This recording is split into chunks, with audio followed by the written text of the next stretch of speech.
નમસ્કાર દર્શક મિત્રો, ડીએનટીવીના ન્યૂઝરૂમમાંથી હું હેતલ શાહ આપનું સ્વાગત કરું છું। સમાચાર વિગતવાર જોતા પહેલા એક નજર આજના મુખ્ય સમાચારો પર। શહેરમાં તસ્કર રાજ સામે ઘૂંટડીએ પડી ગયેલું પોલીસ તંત્ર। શહેરના વિવિધ વિસ્તારોમાં ત્રાટકી, આશરે લાખોની મત્તાની ચોરી કરી તસ્કરો ફરાર થઈ જતા હાહાકાર।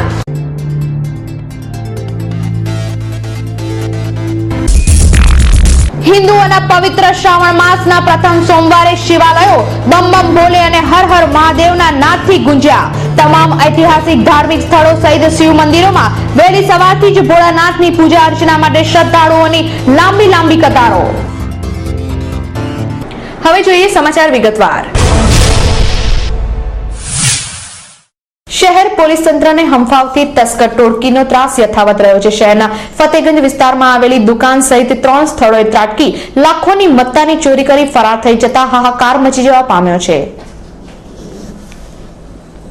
बनावनी विगत अनुसार फतेगंज स्थित आरवी सेंटर खाते मनीषभाई शाह फाइनांसनी ऑफिस धरावे छे। गत रात्रे तेमनी बंद ऑफिसने निशान बनावी अजाण्या तस्करो ऑफिसनी तिजोरीमांथी रूपिया 5,87,000 ની મત્તાની ચોરી કરી ફરાર થઈ ગયા હતા।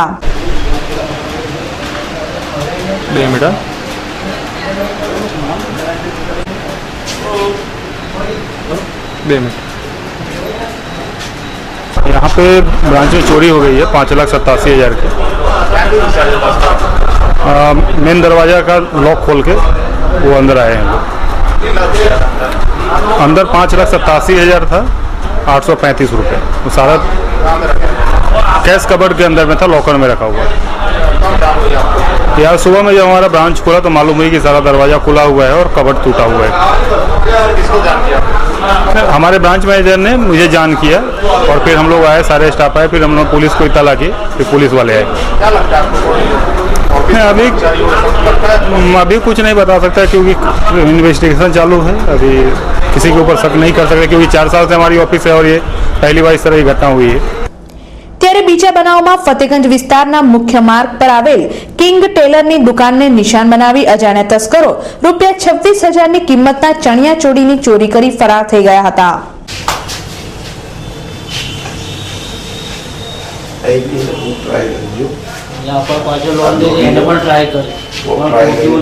કિંગ્સ ટેલર છે, જેન્ટ્સ ટેલર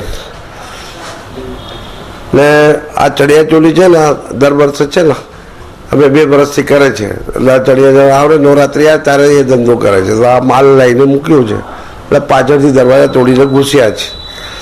તો એમાંથી થોડો ઘણો માલ ગયો છે। કેટલા રૂપિયાનો માલ ગયો છે? આ તો 20-25 હજાર રૂપિયાનો માલ ગયો હશે। જાણકારી સીધી પોલીસને બોલાવી, બસ પોલીસને બતાવી દીધી બધું। જ્યારે ત્રીજા એક બનાવમાં ફતેગંજ મેઇન રોડ પર ઈસ્ટર્ન સોસાયટી ખાતે આવેલ હોટ ડોગ પિઝાની બંધ દુકાનને નિશાન બનાવી અજાણ્યા તસ્કરો કાઉન્ટરમાં મૂકેલા રૂપિયા 60,000 ની ચોરી કરી ફરાર થઈ ગયા હતા। આ ત્રણેય ચોરીમાં સયાજીગંજ પોલીસે અજાણ્યા તસ્કરો સામે ચોરીનો ગુનો નોંધી તેમને ઝડપી પાડવાના ચક્રો ગતિમાન કર્યા છે। हमारी शॉप से 60,000 रुपीज़ कैश गया है जी। पीछे के दरवाजे से कटर से उन लोगों ने जो लैचेस होती है वो तोड़ दी है। ताले वैसे के वैसे ही नीचे गिरे हुए हैं। उसके बाद अंदर जो ड्रॉवर्स के ताले होते हैं वो सब ब्रेक करके सारा रॉबरी करके चले गए हैं। हाँ, उनके भी शायद कुछ कपड़े गए हैं। आज रोज पवित्र श्रावण मासनो प्रथम सोमवार होय शहरना शिवालयोमां श्रद्धाळुओनी भारे भीड़ जोवा मळी हती। हिंदुओमां अनेरो धार्मिक महत्व धरावता पवित्र श्रावण मासनी शरूआत થઈ ગઈ છે। श्रावण मासमां विविध तिथि तहेवारोनी સાથે સાથે ભગવાન શિવની પૂજા અર્ચનાનું પણ અનેરું ધાર્મિક મહત્વ છે। आज रोज श्रावण मासनो प्रथम सोमवार होय शहरना शिवालयोमां वहेली सवारथी ज भगवान भोळानाथना दर्शनार्थे भारे भीड़ जामी हती। श्रद्धाळुओए शिवलिंग पर बीलीपत्र चढ़ावी दूध तथा जलाभिषेक करवा लांबी लांबी कतारोमां उभा जोवा मळ्या हता।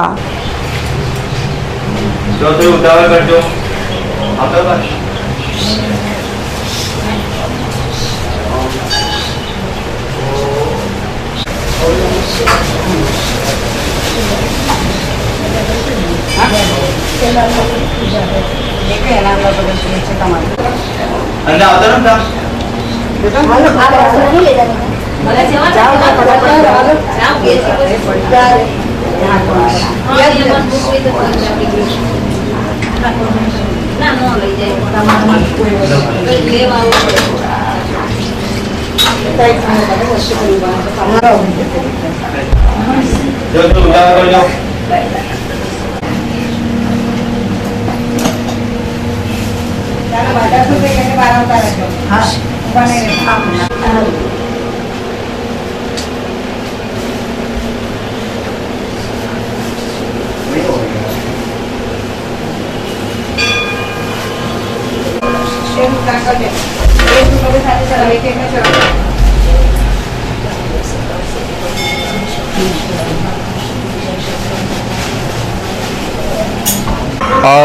પવિત્ર શ્રાવણ માસ શરૂ થયો છે અને પવિત્ર શ્રાવણ માસમાં શિવ પૂજાનું મહત્વ ઘણું છે.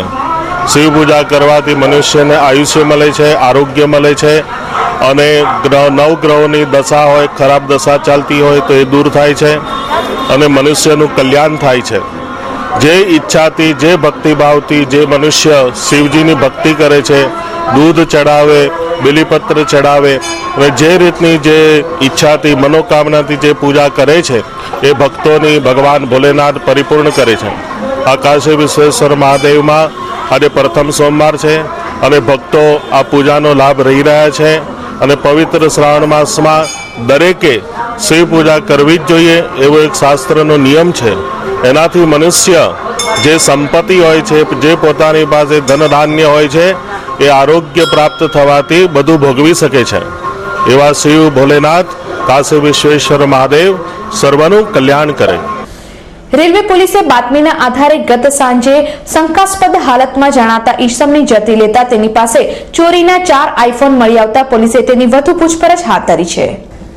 બનાવની વિગતો અનુસાર વડોદરા રેલવે પોલીસના એએસઆઈ રમણભાઈને બાતમી મળી હતી કે નવાયાર્ડ ખાતે અજાણ્યો શખ્સ થેલામાં ચોરીના આઈફોન વેચવા ફરે છે. બાતમીના આધારે રેલવે પોલીસે ગત સાંજે તેને ઝડપી પાડી તેના થેલાની ચકાસણી કરતા તેમાંથી 4 નંગ આઈફોન મળી આવ્યા હતા. પોલીસની પ્રાથમિક પૂછપરછમાં તેણે ચોરીની કબૂલાત કરતા પોલીસે તેની ધરપકડ કરી વધુ તપાસ હાથ ધરી છે.